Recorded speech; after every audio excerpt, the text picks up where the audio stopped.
Let me say it to you again, guys, as you sit here and you're planning and you're organizing and you're creating how you want 29 to be, that the market doesn't make you, that your activities, your chosen strategies, your disciplines, that's what makes the market. Okay, so let me give you guys an example, right? Were you aware that many of the greatest businesses of our modern era were formed during rough waters or, interesting economic times? Like as an example, guys, IBM, Microsoft, Disney, Facebook, Twitter, and in many cases, people would even throw Apple into the mix. Even though it was founded in the 70s, its resurgence occurred in 2001 in the middle of the dot-com bust. Why? Why is it that these uber successful companies, these brands that we all know of, why were they able to thrive in these unsettling market conditions? Why were they able to thrive in times of choppy water? My experience is there's three primary reasons why. Three primary reasons why. And if you're going to take notes, which I encourage you to do, let's write down the three reasons why these businesses didn't just survive in choppy waters, but they absolutely thrived during the time. So ready? Number one is each of them have great products, right? Whether you look at, Microsoft or Disney or IBM or, both of your businesses, they've got great products. The second thing is they work to surprise and delight their customers, right? That they went out of their way to give the customer what they want, an experience. And number three, and I would argue the biggest one, is that they went out of their way to focus and concentrate to solve the problems that themselves and their customers were experiencing. To coin a phrase I once heard from the great Kyle Whissel, how do we R&D the most successful businesses in the world? So let's start with the first point. They all have great products. They all have great products to sell. So the question is, what's your product? What's your product? Now, I would argue that the product that we have today is properties to sell. It's properties to sell. So the question is, how many do you have? And how consistently and how repeatedly can you replenish your product? The very best agents will make sure that they are focused on making sure that they're bringing quality product to the market and making sure that they are the ones that are in control of their destiny, not letting just buyers dictate their income for the year. You see, guys, right now, the very best agents and the very best teams are trying to figure out how they can do way more, because in this environment where things are not bad, but certainly a little shaky for some agents that don't have the disciplines and the strategies and the tactics and the activities in place, right? The very best are trying to figure out how they're going to do total market domination in 2019. And I would imagine, knowing Kyle and Steven as well as I do, that you're all planning the same. The first thing is always, how do you control the inventory? How do you control the market?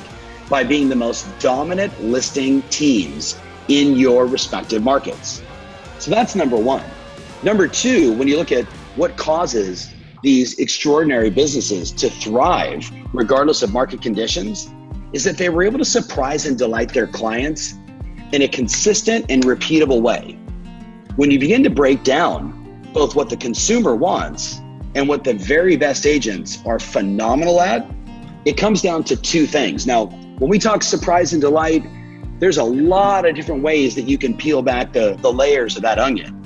I'd ask you to consider the two things that consumers want the most when they're selecting a real estate professional. The two things consumers want the most when they're selecting a real estate professional. Number one is trustworthiness. Trustworthiness. So the obvious first question is, what are you doing to establish greater levels of trust? And what are you doing to put out into the marketplace? And the marketplace today, my friends, is Facebook and Instagram and YouTube and direct mail and all the other ways that we know. What are you doing consistently and repeatedly to put out in the marketplace that you are an authority, that you are someone that's selling lots of properties and knows how to navigate these challenging waters? Number two we know is responsiveness. The number two reason why consumers are selecting agents today is responsiveness. Now, that shouldn't shock either one of, all these, rock star teams, like the way you guys operate. From the top, Kyle and Steven know all the data, right? That, under 5 minutes is the key. And the perfect scenario when you're talking about an online lead is that it's instantaneous, that they're still on the website searching for properties, and there you are responding in real time. Now, that's the online world, because it's not just the online world that's demanding responsiveness, it's our existing customers. So I look today at probably the best way to communicate with people, and that's via text messaging. Think about it right now, guys. You get an email and you can, reflag it and say, I'll get to that later. But there's something about a text message that's so instantaneous. How are you going to shift your messaging and communication, both to your database, to the leads you're working with, to your buyers and sellers you currently have either under contract or trying to get under contract, to make sure that you're demonstrating the second most important reason we're selecting agents, responsiveness, right? That's number two. First one is product. Second one is surprising and delighting the customer, right? Surprising and delighting the customer. The third one though, my friends, I wrote down for you, we all know, and this is a big one, that your income is in direct correlation to your ability to solve problems. As a matter of fact, the bigger the problem you solve, the more income you can create. And individuals do. They identify and then they prioritize the problems in the market, and then they create their unique solutions to these problems. And then they let the world know that you have the solution. Let me say it to you again. What the very best businesses are doing all of the time, especially right now, is they're identifying and then prioritizing the problems in the market. And then they create unique solutions to these problems. And then they let the world know that if you've got this problem, we've got the solution. So the question I have for all of you, especially as you're thinking about 2019, is what are the problems you've identified that you're working to solve, both for yourself personally, very important distinction. If you don't solve your problems, it's very hard to go out and deliver, powerfully and authentically for others. And secondarily, what are the problems you've identified that your clients experience? What problems are you going to solve? I mean, are you really personally going to go into 2019 having the same issues you had in 2018? Do you really want to carry in poor time management, lack of follow-up, don't have a high closing percentage, not really organized? Are you really going to carry that dumb shit into 2019? So ask yourself, what are the problems sellers face on the front end and during a transaction? And ask yourself, what are the problems buyers are facing today in the beginning, throughout the transaction, and even post? And how are you going to solve those problems in a unique way so you're not letting the market dictate your success? You are in full control.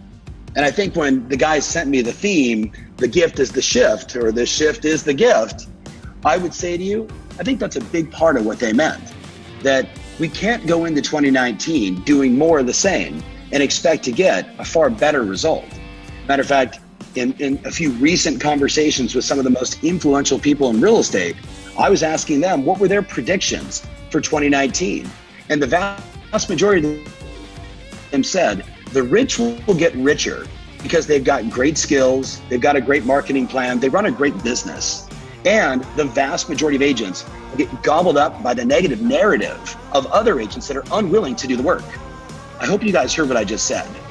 The vast majority of agents will suffer because they get caught up in the negative narrative of agents that are simply unwilling to change and do the work. So, as I wrap up, I hope I gave you guys some, food for thought. I know you're knee deep in the middle of an awesome planning session, and you're deciding how you want it to be. But know this, at the end of the day, it's all you. It's all you. No one around you is going to make your business better. You need to make your business better. You use the culture and the training and the resources and the tools and the leadership of these extraordinary businesses you participate in. But at the end of the day, it's all you.